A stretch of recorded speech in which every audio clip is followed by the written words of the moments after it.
La célébration de la Journée mondiale de l'environnement de cette année a été marquée par l'organisation d'une foire des connaissances et des meilleures pratiques environnementales tirées des projets du programme de microfinancement du Fonds pour l'environnement mondial, le PMFM, Environ 2014.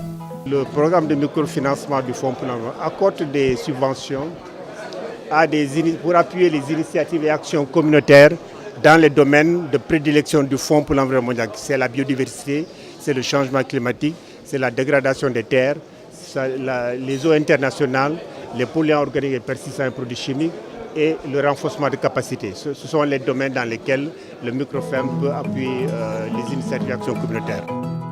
À cet effet, la communauté scientifique, les organisations de la société civile, les organisations communautaires de base, les associations professionnelles locales, les acteurs du secteur privé, les projets et programmes gouvernementaux, les donateurs internationaux, les agences de développement, les programmes gouvernementaux, et l'ensemble des acteurs qui travaillent à faire face aux grands problèmes environnementaux du monde se sont donné rendez-vous du 5 au 6 juin 2014 à l'UCAD 2 pour y prendre part. La foire a été co-organisée par le programme de microfinancement du Fonds pour l'environnement mondial, le PMFM, et l'Institut des sciences de l'environnement de l'UCAD. Cette première édition d'Environ 2014 visait à créer un espace d'échange et de partage sur les exécutions réussies des projets financés par le programme FEM au Sénégal, dans la perspective de leur élargissement et de leur reproduction.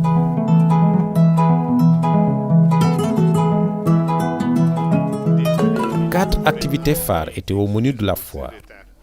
Une cérémonie officielle d'ouverture présidée par le recteur de l'Université de Dakar, M. Saliou Ndiaye, une exposition thématique permanente de 2 jours à l'UCAD 2, des panels scientifiques et une animation culturelle de sensibilisation sur les questions environnementales, à travers un grand concert à la Maison de la Culture Toutasek, dédié à l'environnement avec des artistes du mouvement hip-hop venus des 5 continents. Au titre des activités scientifiques, la première journée de la foire a permis aux organisateurs de reprendre à leur compte le thème retenu au plan mondial pour célébrer la JME, élevons nos voix et non le niveau de la mer.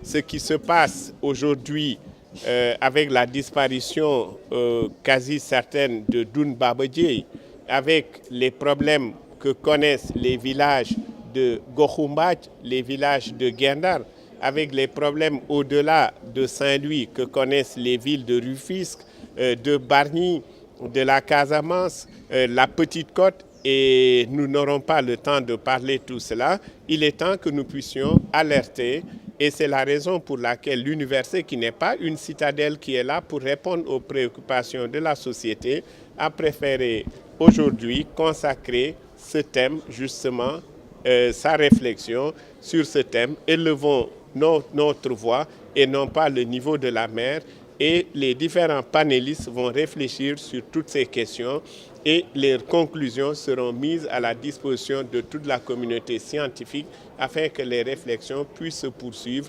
au-delà des amphithéâtres, en dehors de l'université, pour le grand bien de toute notre population.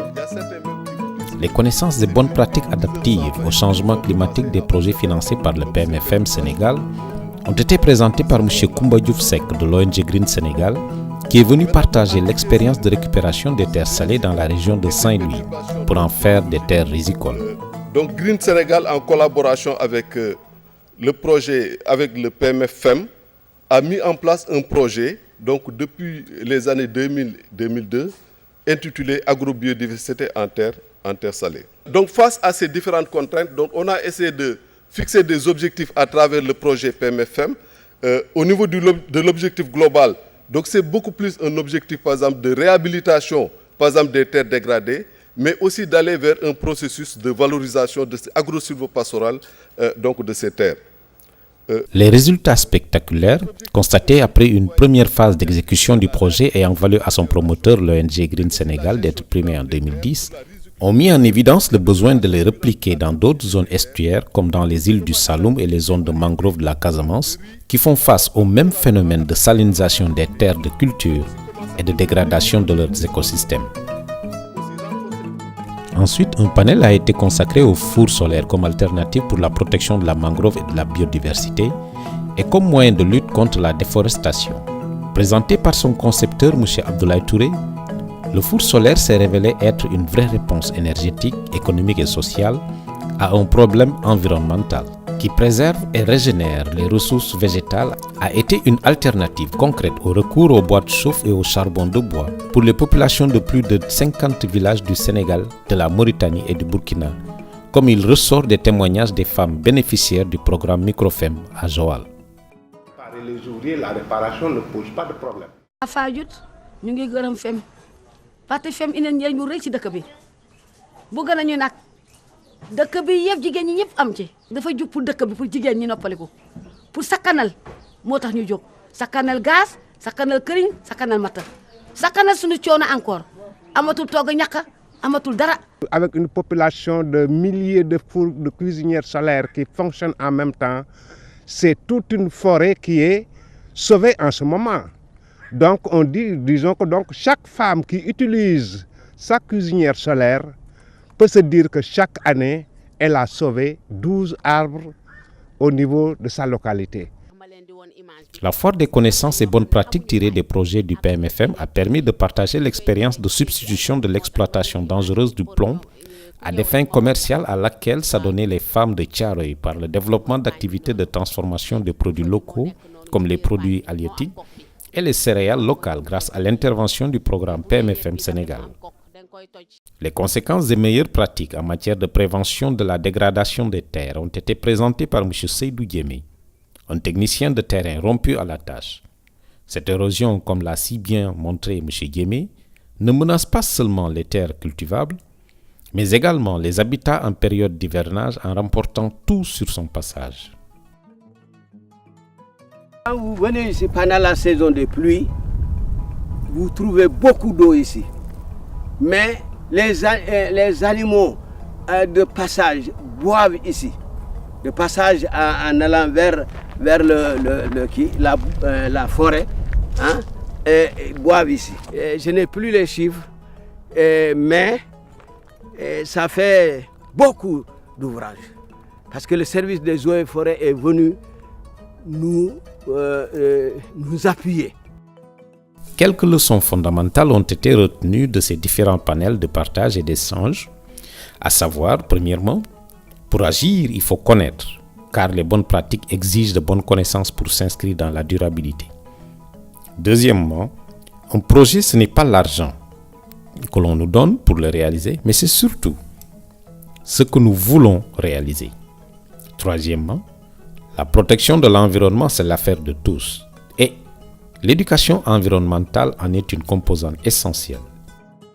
Mi ngi defar ay mbànd yoo xamante ni mbànd biogaz ci àll yi yu jëmee ci juróom-ñetti mètre cube jëm ci fukki mètre ak juróom-ñett ci xayma li ñuy gën a jëriñoo mooy mbàndu fukki mètre cube. Mbàndu fukki mètre cube dafay doxal fi mu toll nii da ngay am maanaam fukki nag yoo xam ne dañuy fanaan ci kër gi. Bu ñu fanaansee ba lu xëy fekk ñu sotti ndeef bu ñu sotti bu tooy boobu dañuy jël jaxase ko ak ndox def ko ci biir mbànd bi mu génne li ñu naan biogaz ay gaz yu bari la yu mel ni ci méthane jëm ci yeneen gaz yoo xam ne bi dañuy ëppal solo mooy méthane boobu nag ci maanaam kër goo xamante ni fukki nit ñoo fa yeewoo fukki mag ñoo fa yeewoo mën na la may gaz bi ngay toggee ndekki añ ak reer mètre cube bu nekk boo jëriñoo ma ngay wutu lu jëm ci 5 kilos 500 wu mat ak 3 kilos këriñ. Le secteur privé était bien représenté à la foire des connaissances et des bonnes pratiques. Un panel sur la responsabilité sociétale d'entreprise a été animé par le président de l'initiative RSE Sénégal, M. Philippe Bala. La compagnie minière dégrade le couvert forestier et a obligation de restaurer. La question, elle est là. C'est cette question qu'on doit se poser 50 ans après nos indépendances. Comment connecter des experts qui ont prouvé qu'ils ont réalisé des choses, ou même des inventeurs, avec la grande entreprise qui se dit responsable. Les 2 jours de travaux scientifiques ont été clôturés par une cérémonie de remise de prix aux lauréats du concours de dessin sur la protection de l'environnement que le comité d'organisation a inscrit dans 4 établissements scolaires de Dakar pour primer les meilleures illustrations et promouvoir l'éducation environnementale dans les écoles. Pour le volet animation culturelle, un grand concert a été organisé à la Maison de la Culture d'Outasek, à l'initiative du Festival international de hip-hop qui a bien voulu consacrer la journée du 5 juin Green Day en partenariat avec les organisateurs de Environ 2014 pour sensibiliser les jeunes sur l'importance du respect et de la protection de l'environnement et enfin donner à la foire un cachet populaire. The way it gets to, we can go the way. Almost 10 foot.